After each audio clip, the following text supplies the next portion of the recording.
Alhamdulillah rabbil alamin wassalatu wassalamu ala Rasulillah nabiyina Muhammadin wa ala alihi washabihi wa man tabi'ahum bi ihsan ila yaumiddin amma ba'd. Alhamdulillah kita lanjutkan pembahasan kitab Bulughul Maram min Adillatil Ahkam karya Al-Imam Al-Hafidz Ibn Hajar rahimahullah. Kita masih di kitab tentang jual beli, pembahasan jual beli salam, utang, kemudian pegadaian.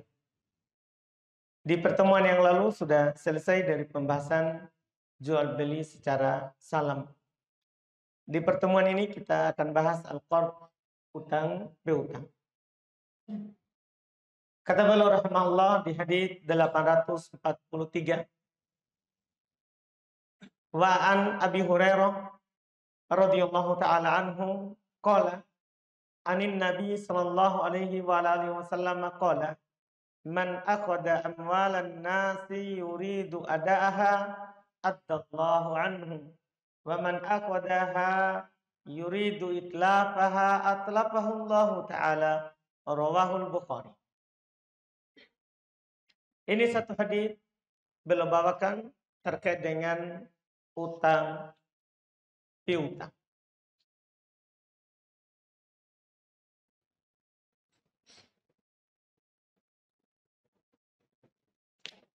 Kata beliau rahimahullah dari Abu Hurairah radhiyallahu taala anhu, beliau berkata dari Nabi sallallahu alaihi wasallam, beliau bersabda, man akhadha amwalan nas, siapa yang meminjam harta dari orang lain, yuridu adaaha, dengan niat dia akan kembalikan, dengan niat dia mau kembalikan. Dia berutang dengan niat mau dia bayar nanti. Addallahu anhu, maka Allah Subhanahu wa taala akan membantunya untuk membayarnya. Dan siapa yang mengambil, meminjam harta manusia, dia ingin menghilangkannya, tidak mau mengembalikannya, maka Allah akan menghilangkannya. Riwayat Imam Al-Bukhari rahimahullah. Hadis ini beliau bawakan terkait dengan pembahasan utang. Bahwa berutang itu ada dua bentuknya. Dilihat dari orang yang berutang. Ada orang yang berutang, dia pinjam, ingin kembalikan. Ada juga orang yang berutang, dia pinjam, memang niatnya tidak mau kembalikan. Dan ini balasannya akan beda. Siapa yang berutang dengan niat akan bayar utangnya, maka Allah akan membayarkan untuknya. Tapi siapa yang berniat berutang tapi ingin tidak membayarnya, maka Allah tidak akan bantu untuk membayarnya. Ini bahayanya berutang dengan niat tidak ingin membayar. Allah akan mempersulit dia untuk membayar. Terus tujuan dari hadis ini dibawakan adalah bolehnya berutang dengan syarat kita niat untuk mengembalikan. Ini dalil hadis yang beliau bawakan ini menunjukkan bolehnya berutang. Iya. Dan bolehnya berutang ini adalah berdasarkan dalil Quran, hadis Nabi, dan kesepakatan ulama. Adapun dalil dari Al-Quran, Allah Subhanahu wa taala berfirman, "Idza tadayantum bidainin ila ajalin musamma faktubuh." Apabila kalian berutang dengan sebuah utang sampai waktu yang telah ditentukan, maka tulislah. Maka tulislah. Berarti utang itu boleh. Cuman Allah tambahkan syaratnya. Kalau kita berutang, tulis. Tanggalnya berapa utangnya. Tanggal pembayarannya tanggal berapa. Ini ditulis. Ini kata Allah Subhanahu wa taala. Hadis yang ada di hadapan kita, dan nanti ada hadis yang akan dibawakan, hadis kedua. Dan kesepakatan kaum muslimin dinukil oleh Al-Imam Al-Hafidz Ibnu Qudamah rahimahullah, juga dinukil oleh Ibn Hazm rahimahullah, dan ulama lain yang menukil kesepakatan akan ya mubahnya seorang itu untuk berutang. Jadi dengan syarat dia harus bayar utang. Dia harus bayar utangnya. Iya. Dan berutang di sini dibolehkan ya tentunya bagi orang yang sudah bisa mengatur hartanya sendiri. Tidak boleh berutang kepada anak kecil, atau anak kecil tidak boleh diberi utang. Kata Al-Imam Ibnu Qudamah rahimahullah, wala yasihu illa min jaizit tasarruf li'annahu aqdun 'alal mal falam yasih illa min jaizit tasarrufi kal bai'. Kata Imam Ibnu Qudamah, tidak sah itu utang piutang kecuali dari orang yang sudah bisa mengatur hartanya, dari orang yang sudah balik akil, balik dan berakal. Karena berutang ini akad terhadap harta. Akad, ini utang akad. Maka tidak sah kecuali dari orang yang sudah bisa berbuat terhadap hartanya. Ini sama seperti jual beli. Sebagaimana jual beli tidak boleh kecuali dari orang yang sudah berakal, yang tahu tentang barangnya dan sudah balik. Itu pada dasarnya. Ini yang disebutkan oleh Imam Ibnu Qudamah rahimahullah. Maka di atas dasar ini berarti tidak sah utang piutang dari orang gila, tidak sah utang piutang dari anak kecil yang belum mampu membedakan ini baik atau tidak baik terhadap harta. Tidak sah. Tidak dibolehkan. Dan apa itu yang diutang? Apakah harus uang rupiah atau boleh selain uang? Kaidahnya adalah yang bisa dijual itu bisa diutang. Yang bisa dijual itu bisa diutang. Yang bisa dihibahkan itu bisa diutang. Yang bisa diwakafkan itu bisa diutang. Iya. Yang bisa dihadiahkan itu bisa diutang. Itu yang boleh diutang. Iya. Yang boleh dijual boleh diutang. Yang bisa dihibahkan boleh diutang. Yang bisa dihadiahkan boleh diutang. Yang bisa diwakafkan boleh diutang. Yang bisa disedekahkan boleh diutang. Ini yang disebutkan. Iya. Kata Imam Ibn Hazm rahimahullah, wal qardu jaizun fi kulli ma yahillu tamallukuhu wa tamliku bihibatin awwaliyah. Utang itu boleh pada setiap yang halal dimiliki. Utang itu boleh setiap hal yang boleh dimiliki. Apa dengan cara dihibahkan? Hibah itu beri tanpa imbalan. Atau selainnya. Atau selainnya. Ini yang belum katakan. Kemudian ketika seorang diberikan utang kepada seseorang, maka bebas dia melakukan apa saja yang dia pinjam tadi. Yang dia utang tadi itu. Boleh dia jual, boleh dia gadekan, boleh karena sudah seperti miliknya. Nanti kan dia tinggal ganti. Dia utang. Boleh dia pakai. Dia utang 100.000 uang. Nggak harus dia kembalikan ini uang yang 100.000 yang dia utang tadi. Yang penting kan nilainya. Dia utang misalnya 100 kilo beras. Nggak harus yang dia kembalikan adalah beras yang dia utang ini. Boleh beras yang lain. Yang penting 100 kilo. Paham kan? Artinya apa? Ketika dia sudah berutang, boleh dia jual barangnya yang dia utangi. Ketika dia utang uang, boleh dia belanjakan uang yang dia utangi itu. Kata Imam Ibn Hazm rahimahullah, wa man istaqrada syai'an faqad mallakah. Walahu bai'uhu insyaallah. Ya. Kata beliau, siapa yang meminjam sesuatu, maka dia punya punya itu, yang dia pinjam itu miliknya. Beda kalau gade ya, gade lain lagi. Kan beda meminjam sama menggade, lain lagi itu menggade. Akan datang nanti pembahasannya. Kalau gade kan jaminan dari utang. Bukan utang, tapi jaminannya dari utang. Nah, kalau itu tidak boleh dijual. Tidak boleh dijual. Tapi utang ini, yang diutangi, boleh dipakai.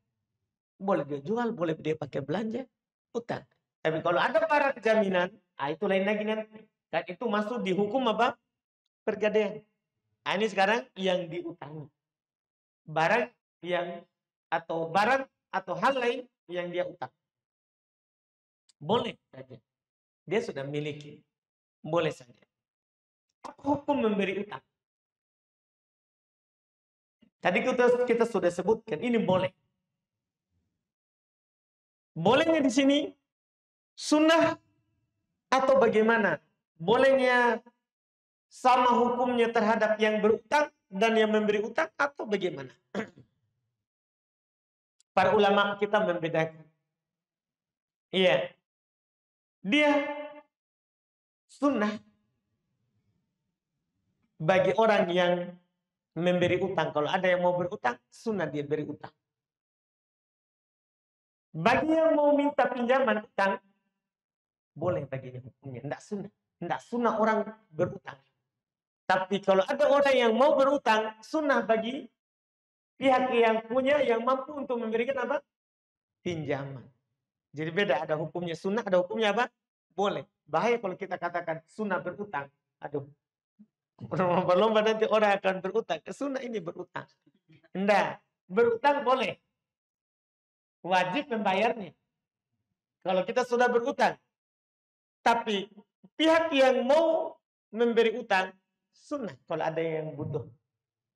Karena dia, kata para ulama, masuk dalam hadis riwayat Imam Muslim dari Abu Hurairah, man naffasa an muslimin kurbatan min kurbi dunya naffasallahu anhu kurbatan min kurbi yaumil qiyamah. Masuk di hadis ini. Siapa yang memberikan kelapangan kepada seorang muslim tentang kesusahan dia di dunia ini, maka Allah akan memberikan kelapangan untuknya di kesusahan nanti di hari kiamat. Berarti kan dianjurkan untuk memberikan kelapangan kepada orang yang lagi kesusahan. Dan ini masuk dalam hadis Nabi Shallallahu Alaihi Wasallam, wallahu fi aunil abdi, maka al abdu fi auni akhi. Allah selalu akan membantu seorang hamba selama hamba itu membantu saudaranya. Ini kan berarti dianjurkan kita apa? Membantu saudara kita. Dan Allah akan membantu kita dengan kita membantu saudara kita. Ini kata Nabi SAW, anjuran untuk membantu. Dan ini masuk tentunya ta'awun alal birri wa taqwa. Masuk dalam tolong menolong di atas kebaikan dan ketakwaan.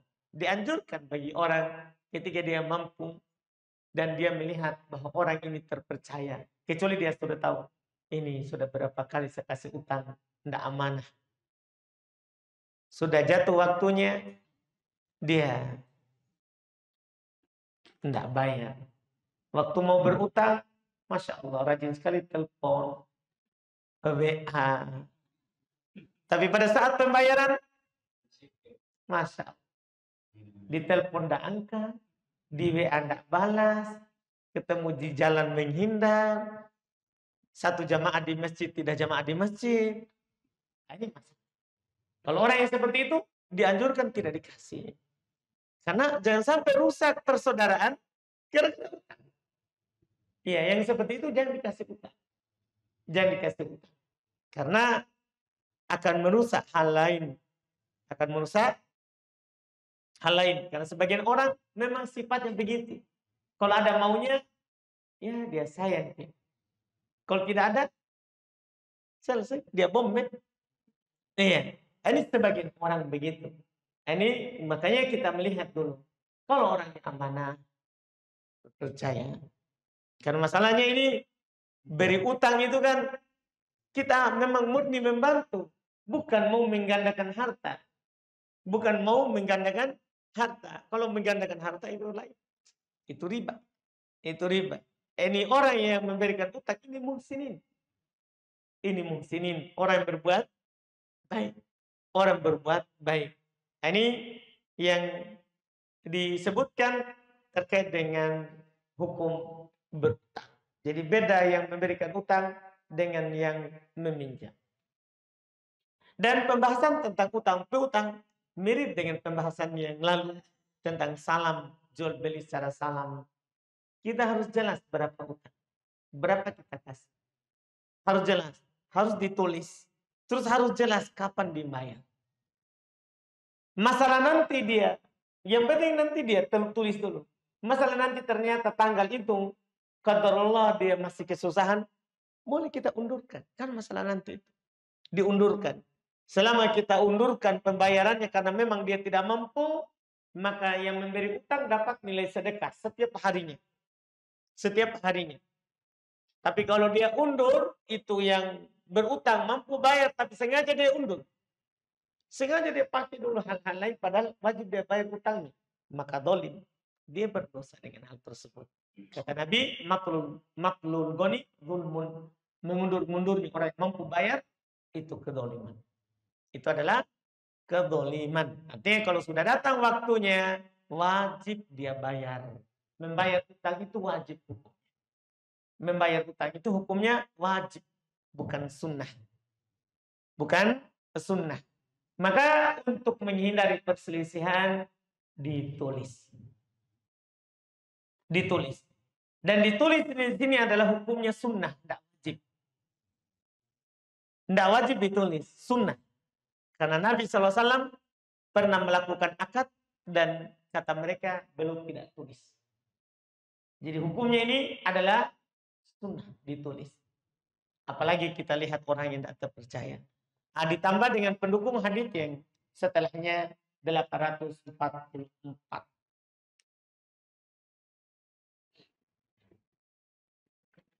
Kata beliau rahimahullah, wa Aisyah radhiyallahu taala anha qalat, qultu ya Rasulullah, inna fulanan qadima lahu bazzun minasy-syah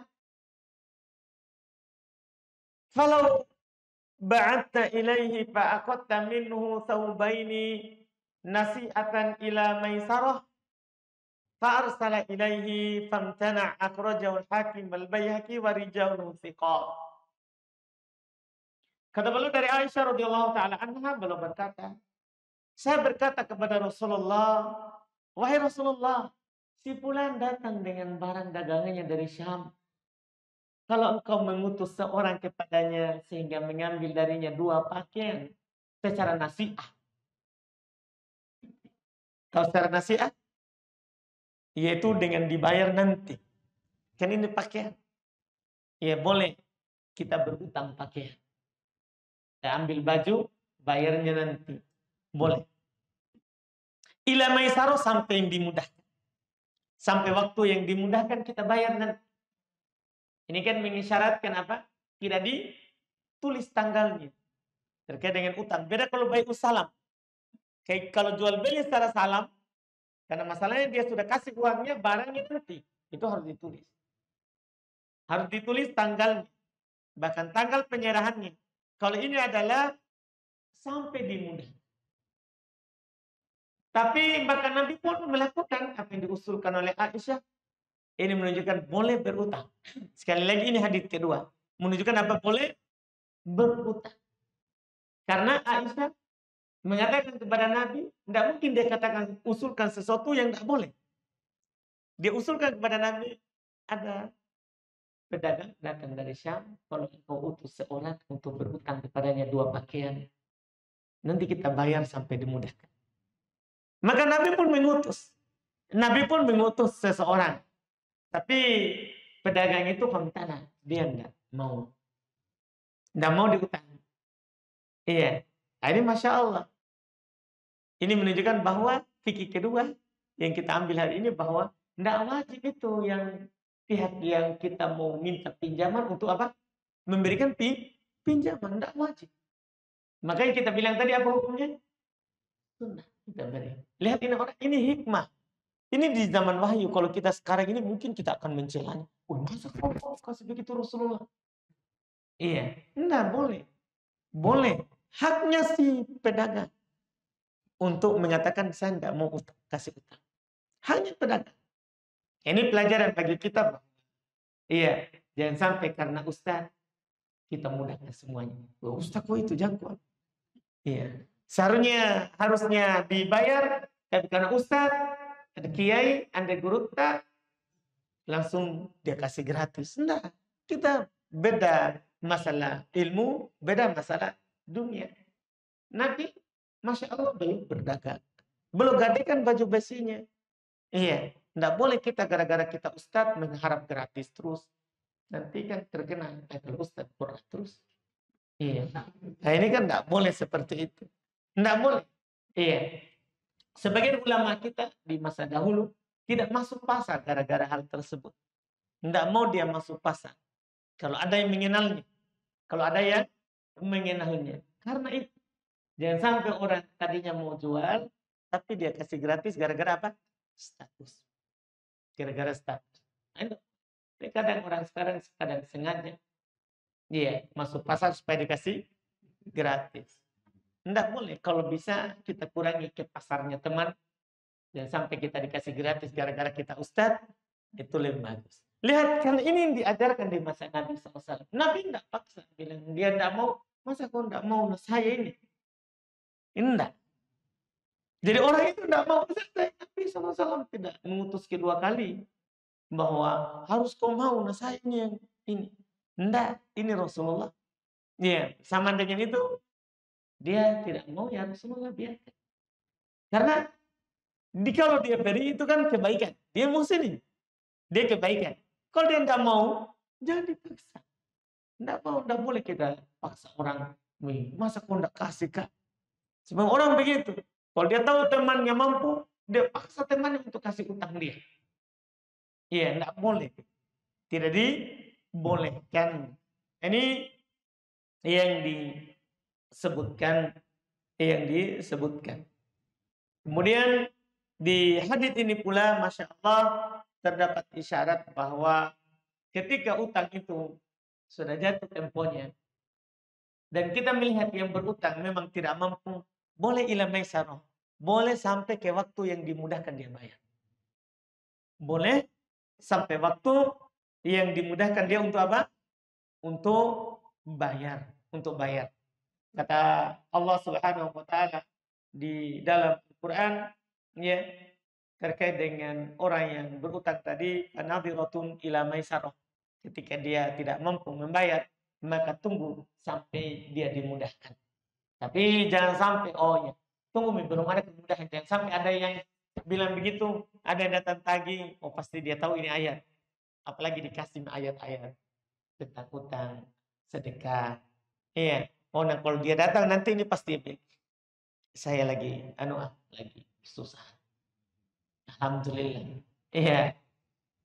Ketika seperti itu, memang kalau orang susah kita boleh mengundur. Tapi ingat, kita sendiri yang pura-pura susah itu masalah. Kalau kita mampu bayar tapi sengaja kita undur, itu masalah. Jangan sampai kita bermudahan.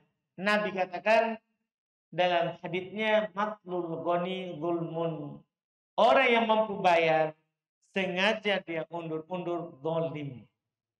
Mampu bayar tapi sengaja dia undur. Dia maafkan itu, Kak. Wajib teman je. Nah, hati-hati. Sengaja kita undur zalim. Sehari kita undur, sehari kita zalim. 2 hari kita zalim. 3 hari kita zalim. Bahaya. Tidak dibolehkan. Memang kalau susah dibiarkan. Diberikan waktu. Tapi kalau memang diberikan kemudahan tapi dia sengaja undur, zalim. Nah ini juga yang harus diketahui oleh yang memberikan pinjaman. Ketika memang temannya tidak mampu, memang lagi kesusahan, qadarullah, tadinya dia sudah rencanakan di situ ada uangnya, ternyata belum ada, harus diberikan kemudahan. Karena itu sedekah. Karena itu bernilai sedekah tanpa mengurangi utang nanti yang dibayar. Mengurangi utang nanti yang dibayar. Ini 2 hadis tentang utang. Berikutnya adalah hadis tentang pegadaian. Utang juga, tapi utang yang ada jaminannya. Kalau tadi itu utang tanpa penjamin. Kalau pegadaian utang dengan memberikan apa? Jaminan. Untuk pegadaian kita ambil di pertemuan yang akan datang karena dia agak panjang lagi bentuknya terkait dengan uraian orang yang melakukan transaksi dengan cara rohon, dengan cara menggadai ini. Karena juga penulis bawakan banyak hadis terkait dengan masalah ini. Ada beberapa hadis yang belum bawakan. Ini bab terakhir. Karena ini adalah bab yang terakhir dari utang piutang. Utang piutang. Kita ambil di pertemuan akan datang. Insya Allah. Kalau ada pertanyaan, boleh diajukan. Silakan Pak Jidros.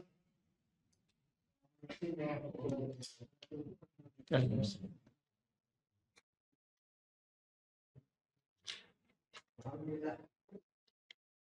Ini sudah berjalan terus untuk mencerdatkan jemaah ini.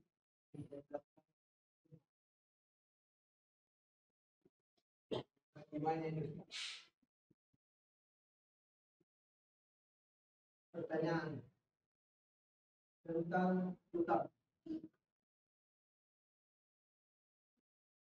Kalau utang itu tidak mempermasalahkan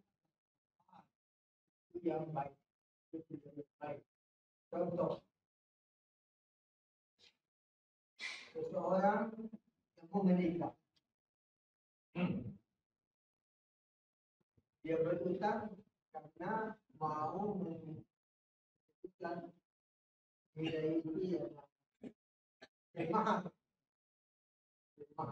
Itu apa nih? Seseorang yang mau umrah atau mulai haji utang. Dari aspek asmaba ini apa dibenarkan? Baik. Untuk yang pertama, dia berutang untuk menikah. Boleh. Jika dia khawatirkan dirinya akan jatuh dalam fitnah, dalam dosa, dalam zina, boleh dia berutang. Jika dia yakin mampu dia bayar. Makanya dalam akad itu kan ada namanya maharnya tunai. Tunai karena Allah. Itu menunjukkan boleh tidak tunai. Boleh diutang mahar. Iya. Tapi harus disebutkan di akad. Sebutkan di akad. Saya nikahkan anakku sama kamu dengan mahar utang. Ya, dia juga bilang begitu nanti. Saya terima nikahnya. Ya, putri bapak dengan mahar dibayar utang. Ya, boleh. Itu menunjukkan ada tunai, menunjukkan boleh apa?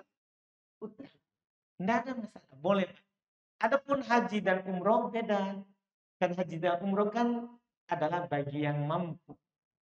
Tidak boleh orang berutang. Bahkan kata para ulama harus dia punya uang untuk disisakan keluarganya yang ditinggal. Tidak boleh Pak. Karena memang Quran katakan seperti itu. Walillahi ala nasi hijjul baiti man istata'a ilaihi sabila. Hanya untuk Allah. Seorang itu wajib berhaji di Baitullah. Tapi bagi yang mampu. Bagi yang mampu sih. Kalau tidak mampu, tidak perlu dia berutang. Tidak perlu dia berutang untuk haji. Tidak perlu dia berutang untuk umroh. Bahkan tidak boleh karena dia tidak masuk kategori yang mampu di ayat. Seperti itu. Ini nanti umpamanya keluarga saya 4 orang yang mendaftar, tiba-tiba kan umpamanya 40, tiba-tiba naik 19 orang. Langsung kita komunikasi saja kan daripada sudah menunggu 15 tahun. Ini, makanya tabung memang Tiba-tiba tidak naik Ya kalau dia yakin dia akan bayar, Jadi masalah ini. iya. Menunggu tambah. Iya. Kalau dia sudah daftar terus keluar namanya, cuma qadarullah waktu itu belum ada. Nah, itu kan masalah lain lagi. Daripada dia antri lagi, istilahnya ada bahayanya lagi istilahnya. Sekarang ini orang tidak mampu, kita berbicara orang yang tidak mampu, dia pergi daftar. Nah ini yang ini. Kalau orang yang sudah kiranya tadi dia mampu, dia daftar karena dia perkiraannya, saya mampu ini. Kan begitu. Ternyata naik harganya setelah waktu masa dia. Mungkin sekarang kan Iya. naik 19 juta. Hmm. Saya punya keluarga 5 orang. Alhamdulillah. Boleh Pak, yang penting dia yakin bisa bayar. 2 orang mungkin bisa. Hmm. Mana mau itu tiba-tiba 60 juta ini. Kan bisa jual sawah. Itu yang saya bilang. Iya. Jual sapi tak? Tapi tidak ada juga sapinya. Yang penting kalau memang hal seperti itu ada namanya dorornya lagi istilahnya. Itu dipertimbangkan. Dia sudah daftar, sudah masuk uangnya setengah, sudah lebih dari setengah. Kan begitu Pak. Nah, itu namanya ada doror. Doror akan menunggu lama lagi. Kan begitu Pak. Itu dibolehkan. Kan ada haja namanya. Dibutuhkan.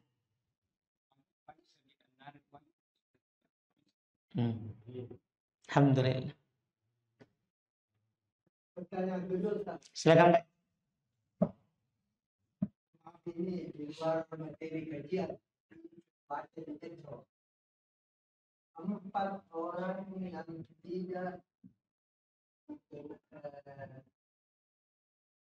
neraka, yaitu Omar atau Lain, Wali, Tahu. Ini apa? Ini Hayyin, layin, Wali, Tahu. Apa maksudnya?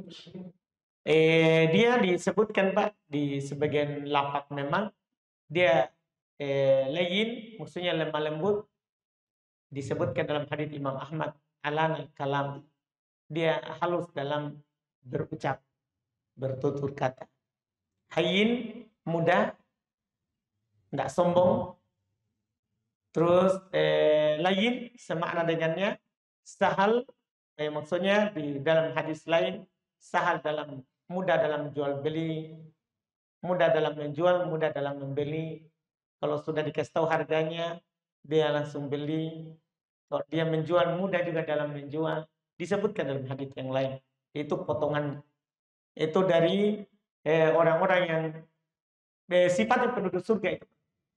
Sifatnya penduduk surga itu disebutkan 4 itu. Ya. Qorib. Yang ketiga tadi qorib atau qorib? Iya, sahalkan yang mudah. Dalam menjual, mudah dalam membeli. Kalau qorib, wallahualam.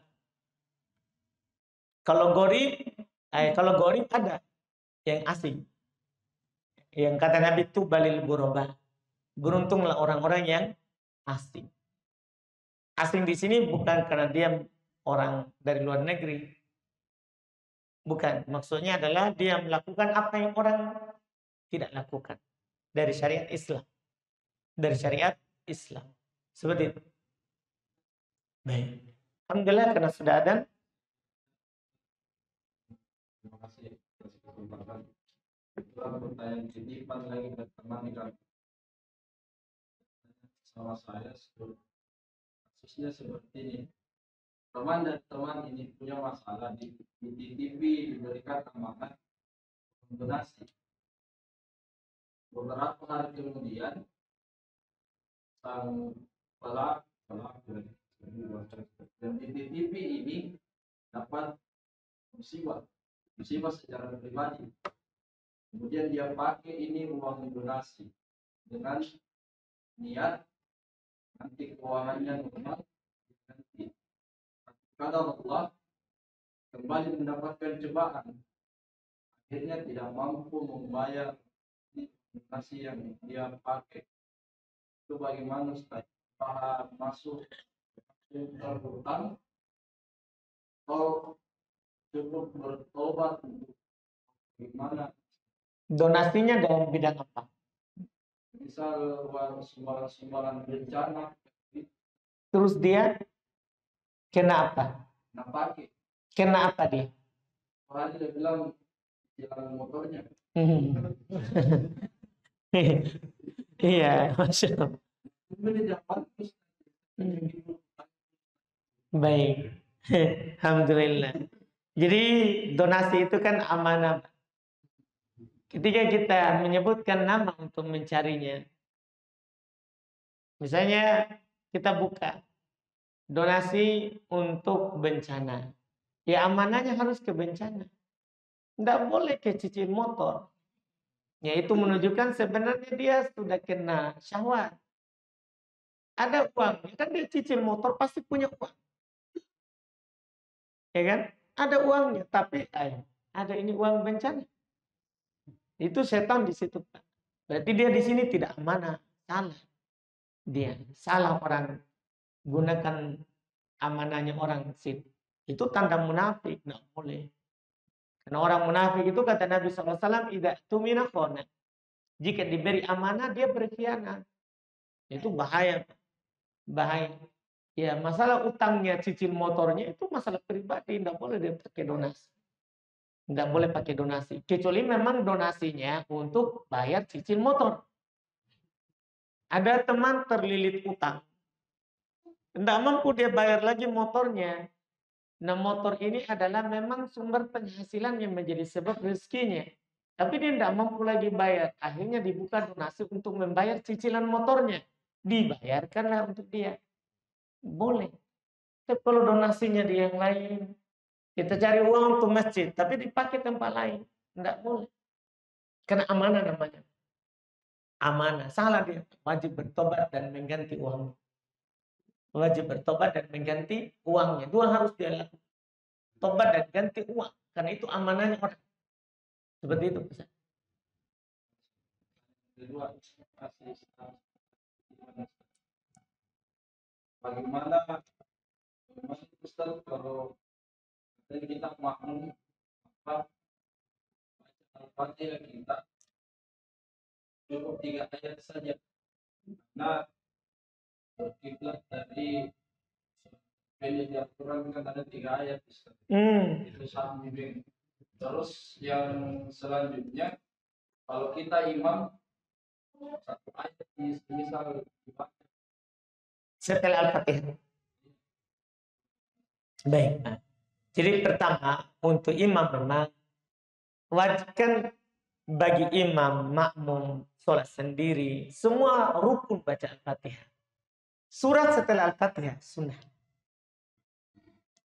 Surat setelah Al-Fatihah, mau dia 1 ayat, 2 ayat, 3 ayat, sunnah setelah Al-Fatihah. Kan begitu kan? Nah, cuman jadi kalau imam baca 1 ayat setelah Al-Fatihah, tidak ada masalah. Yang masalah adalah yang pertama tadi. Jadi makmum cukup baca 3 ayat dari Al-Fatihah dengan dalil kan surat terpendek 3 ayat. Dalilnya itu Masya Allah bermasalah. Karena kenapa Nabi bilang la sholata liman lam yaqra bi Fatihatil kitab. Tidak ada sholat bagi yang tidak baca Al-Fatihah. Al-Fatihah itu apa? Kan begitu. Apakah kalau kita baca 3 ayat kita dianggap baca Al-Fatihah? Tidak. Kita harus baca Alhamdulillahirabbil alamin sampai waladhdallin. Baru dianggap kita baca Al-Fatihah. Karena Al-Fatihah itu sab'al masani, 7 ayat yang berulang. Jadi kalau tidak dibaca itu tidak dianggap pasal ini. Batal sholatnya. Orang kurang 1 huruf di Al-Fatihah, batal sholatnya. Batal rakaatnya. Jangankan kurang ayat. Kurang 1 huruf dari Al-Fatihah, maka batal sholat. Dia hanya baca ghairil maghdubi alaihim waladdallin. Tidak baca waladdallin. Batal sholat. Karena Al-Fatihah ini rukun dari awal sampai akhir. Rukun dia apa? Bukan wajib, bukan sunnah. Al-Fatihah itu rukunnya sholat. La salata liman lam yaqra' bi Fatihatil Kitab. Tidak ada salat bagi yang tidak baca Al-Fatihah. Bahkan bagi makmum. Pernah para sahabat membaca juga selain Al-Fatihah di masa Nabi. Setelah sholat, kata Nabi, sepertinya kalian baca di belakang. Kata mereka, iya. Kata Nabi, jangan lakukan kecuali Al-Fatihah. Jangan lakukan kecuali Al-Fatihah. Jadi makmum kalau sholat berjamaah, wajib Al-Fatihah. Surah setelah Al-Fatihah, tidak membaca. Kalau sholatnya jahriyah. Kalau sholatnya sirriyah, zuhur asar, harus baca. Sunnah baca. Di samping Al-Fatihah. Seperti itu. Silakan.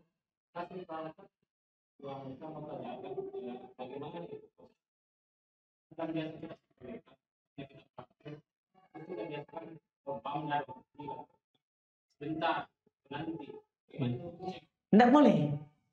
Itu namanya berjanji.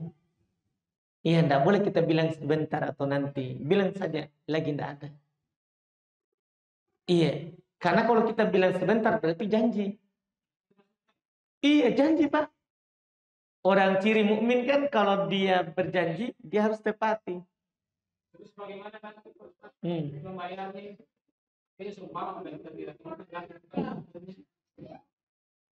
Kita boleh bersedekah atas namanya. Iya. Kita masukkan di masjid, misalnya atas namanya tukang parkir. Alhamdulillah atas orang tukang parkir. Iya, seperti itu. Alhamdulillah. Bagaimana dengan barangkali kita sudah lupa? Kita sedekahkan sama. Iya, atas namanya. Iya, seperti itu. Siap. Baik, kita cukupkan. Mudah-mudahan. Sebelum ditutup tadi ada Ustaz Terdesu sedikit. Saya kira tidak usah terlalu ditanggapi serius. Itu mengurangi saja konsen kita di sini.